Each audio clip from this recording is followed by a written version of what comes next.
Bom dia a todos.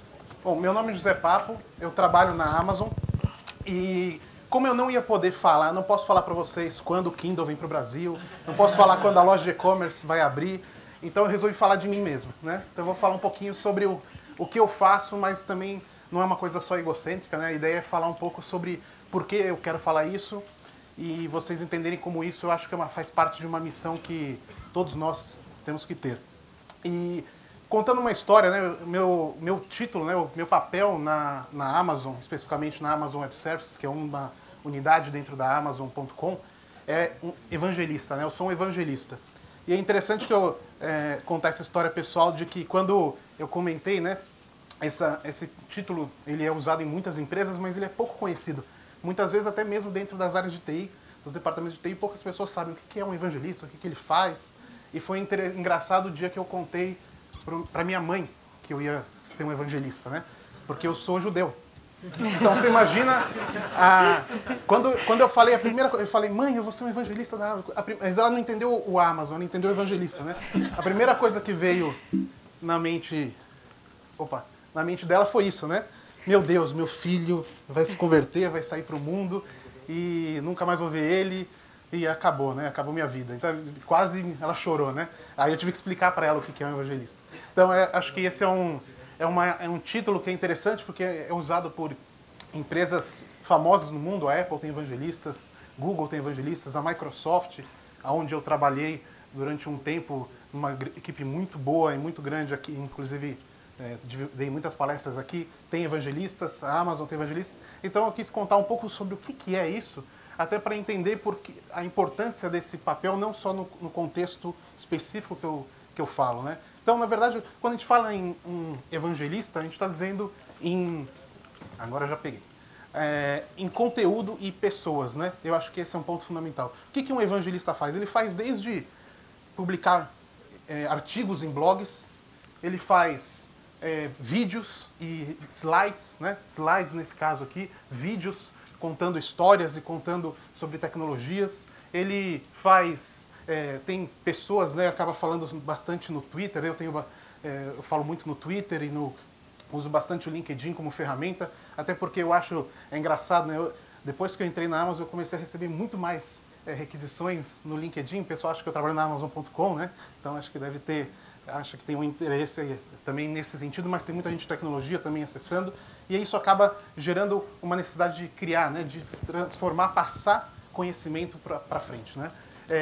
Criei e-books, né, um e-book sobre assuntos de tecnologia, white papers, esse inclusive é um grande orgulho que eu tive de fazer isso em inglês, porque atingiu um grande público, né? Milhões de pessoas no mundo podem ter acesso porque está escrito em inglês, que hoje é a língua franca, né, da internet, do mundo. Então, isso algo muito interessante de fazer.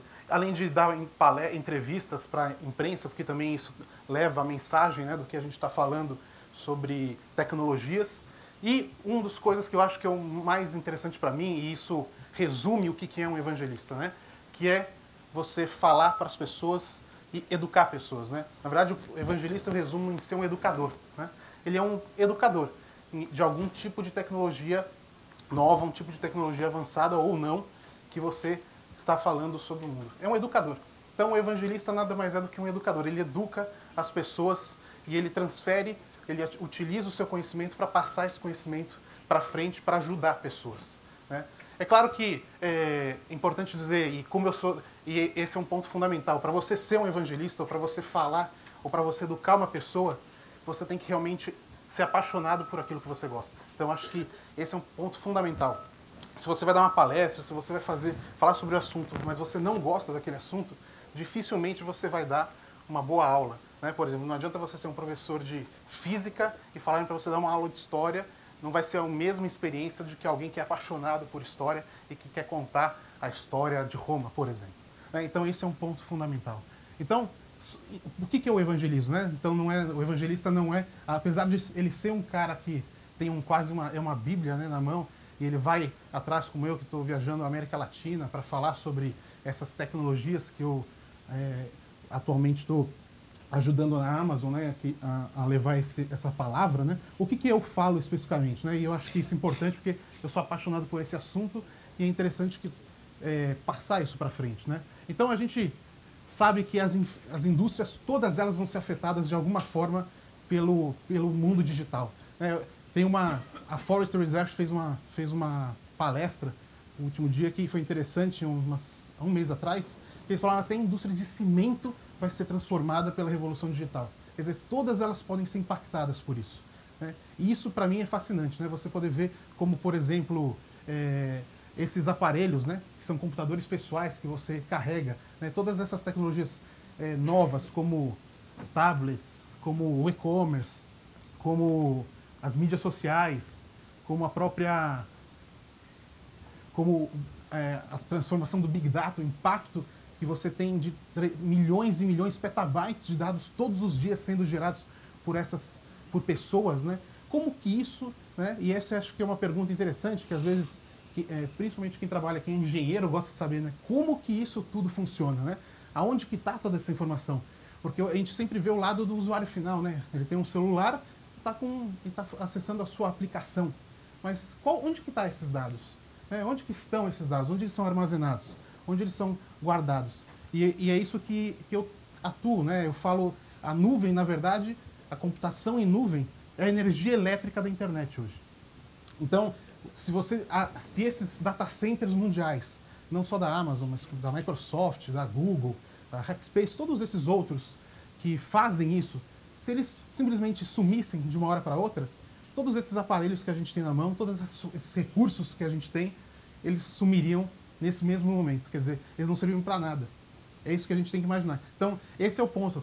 A computação em nuvem, para mim, é tão apaixonante por causa disso.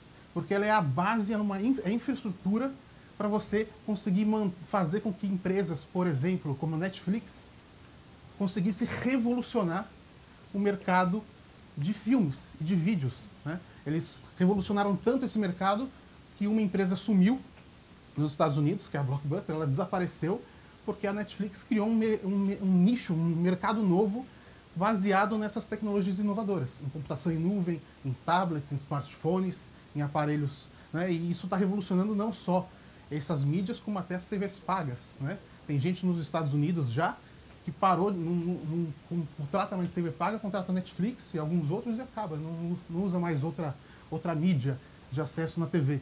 Quer dizer, isso está revolucionando a forma como a gente assiste conteúdo, né? E isso baseado nessas novas tecnologias. Ou então, uma empresa, ou Kindle, um exemplo que para mim é sensacional, porque eu sempre lembro também, eu gosto de falar quando entrei na Amazon, para mim foi muito importante, foi uma coisa que me fascinou, porque eu sempre lembro quando eu comprei o meu primeiro livro na Amazon, e não só o primeiro livro, mas o primeiro livro não foi tão importante, eu acho que o mais importante foi o quarto ou quinto pedido que eu fiz para a Amazon quando eu estava no Brasil, ainda na década de 90, né? Lá no começo, no final da década de 90, quando ainda a gente não tinha quase acesso a livros, por exemplo, em inglês aqui, e isso era um problema, porque realmente falta uma grande quantidade de informação que você tem hoje no mundo está em inglês, e a gente não tem acesso a isso traduzido. E uma das coisas que me impactou muito foi o momento que eu não consegui, por algum motivo, ninguém sabe, provavelmente foi o correio aqui no Brasil, mas esse pacote com livros foi desviado, e eu mandei um e-mail pedindo para a Amazon para saber onde estava, e ela falou, infelizmente, realmente não conseguimos encontrar, mas a gente vai te mandar um conjunto, um pacote de livros novo. E ela não me perguntou nenhum tipo de por que isso, por que aconteceu, aonde que aconteceu, se a culpa era minha ou não. Ela simplesmente mandou os mesmos livros, o mesmo pacote, ela pagou esse custo e mandou de novo. Quer dizer, isso para mim mostrou que é realmente uma empresa que eu queria trabalhar, né? E eu acho que essas transformações são fantásticas, né? O Kindle hoje, ele pode ser usado como um instrumento de educação, um instrumento de trazer esses recursos que antes eram impossíveis. Hoje eu posso comprar esses livros em inglês que eu não tinha acesso, eu consigo comprar hoje em segundos, dando um clique nesse aparelho. Quer dizer, para mim isso é fenomenal, né? Quem viveu há muito tempo atrás, né, antes dessas revoluções, acha isso fantástico. Mais uma vez, isso tudo é suportado por computação em nuvem, né? Essas tecnologias. Ou o Dropbox. O Dropbox, ele também roda 100% na nuvem, né? No caso, na nuvem da Amazon. E é um negócio hoje chegou a um valuation de 4 bilhões de dólares. É impressionante. É um negócio que surgiu sem ele ter que comprar nenhum tipo de servidor.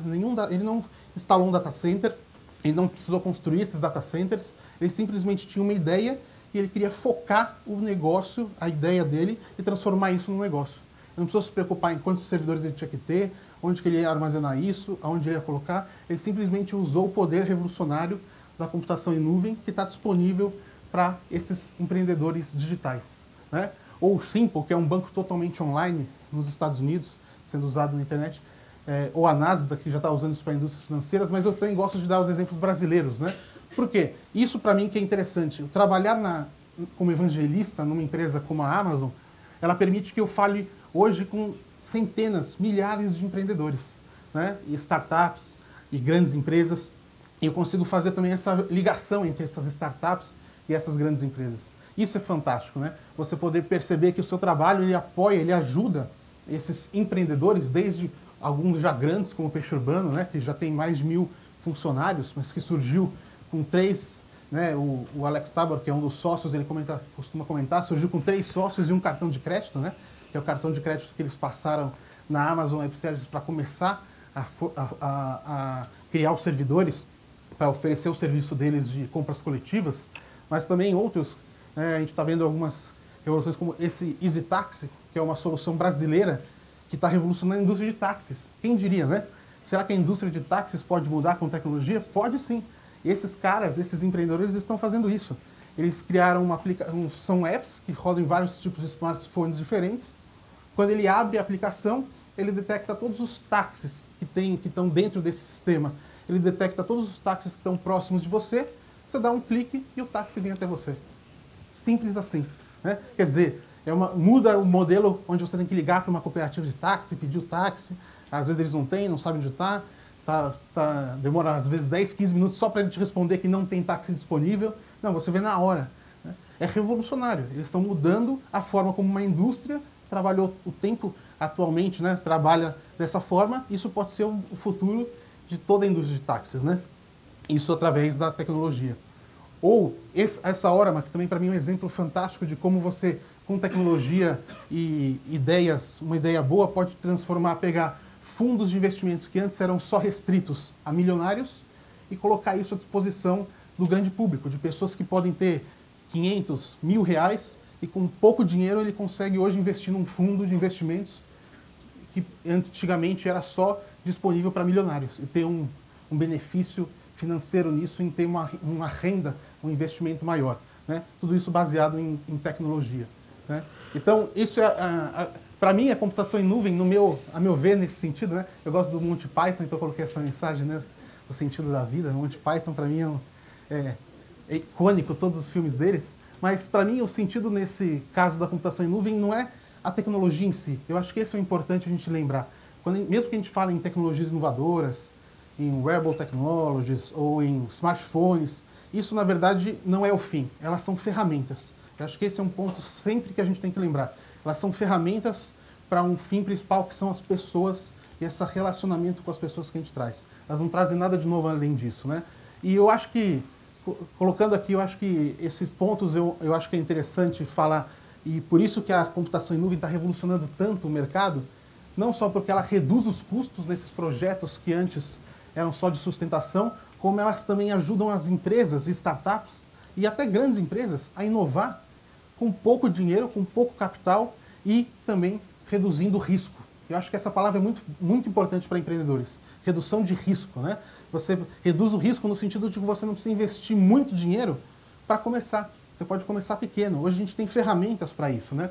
E eu acho que esse livro do Geoffrey Moore, eu acho que é fantástico, porque mostra exatamente com clareza como que isso funciona numa empresa grande, como uma empresa grande ela pode também assumir, ou ela pode ter, e eu acho que foi a sacada, né, essa ideia que foi interessante de trazer, né, de você poder trabalhar tanto com empresas pequenas, startups, como com empresas grandes. A gente consegue trazer ideias de startups para empresas grandes e ideias de empresas grandes, né, como elas funcionam para startups, porque eu acho que isso tem que ser ligado, né, essa relação é muito próxima.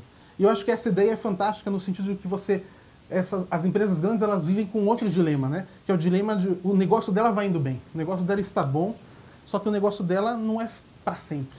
Esse é o ponto que a gente tem que entender como empresa, né? O nosso negócio não vai viver para sempre, por isso que a gente tem que sempre inovar ou mudar a forma como a gente faz negócios.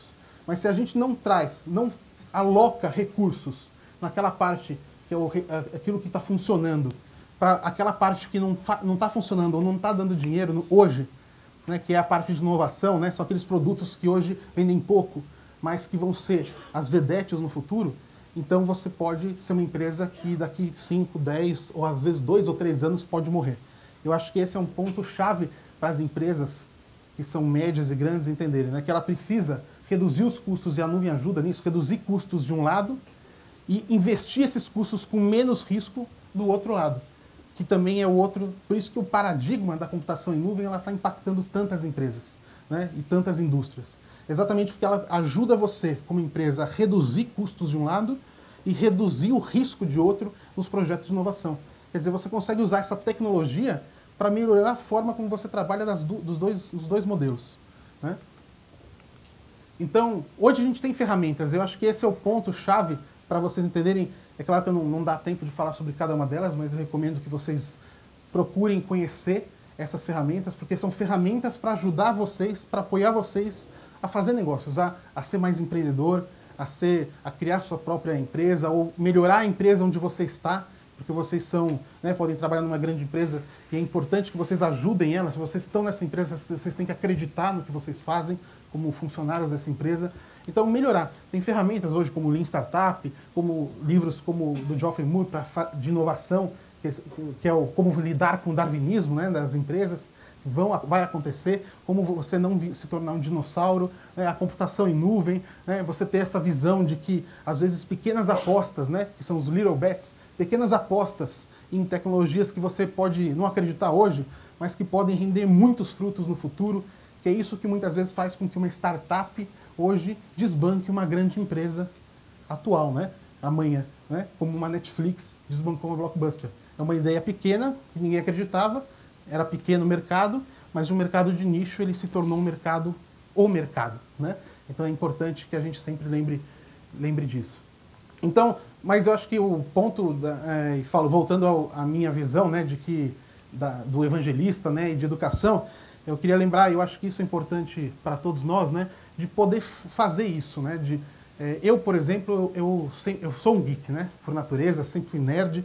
E eu sou daqueles nerds bem típicos, aquele que no começo eu não conseguia muito nem falar com as pessoas, quanto menos falar em público, né? Falar em público para mim era um desesperador, né? Até o pessoal brinca hoje que o evangelista é o geek que sabe falar em público, né? Essa é a definição. Mas eu acho que todos nós temos que tentar. Às vezes vocês podem ter medo de estar aqui, imagina falar num TED Talk, que é um negócio fantástico, né? E visto por muita gente. Vocês podem ter medo de falar, mas vocês têm que tentar. Se vocês não fizerem esse primeiro passo de educar, e eu acho que... Por que isso é importante? Porque a gente tem que melhorar esse país. E é só com educação, só passando conhecimento, só indo atrás dessas visões, como passando conhecimento ou para pessoas, né, numa palestra, ou num evento, falando com as pessoas, conversando com as pessoas, mas é importante a gente sair desses nossos casulos, às vezes que a gente vive, individuais, né, nas nossas casas, ou só com nossas famílias, ou só com as pessoas do nosso emprego, e ir atrás de falar, de encontrar pessoas diferentes, trocar ideias, e isso sim é o que vai mudar, ou vai fazer, por exemplo, o nosso país melhorar, mas não só o Brasil, mas o mundo inteiro, o lugar onde você está, melhorar. Eu acho que isso é fundamental. A educação é uma coisa que a gente precisa muito para melhorar esse país, e eu acho que isso não é só papel do governo, é um papel nosso, como indivíduos, cada um de nós tem que ir atrás para pegar o conhecimento que a gente tem, por mais específico que ele seja, e passar isso para frente, porque esse conhecimento diluído e passado para muitas pessoas é que vai transformar esse país num país melhor. Pessoal, muito obrigado a todos.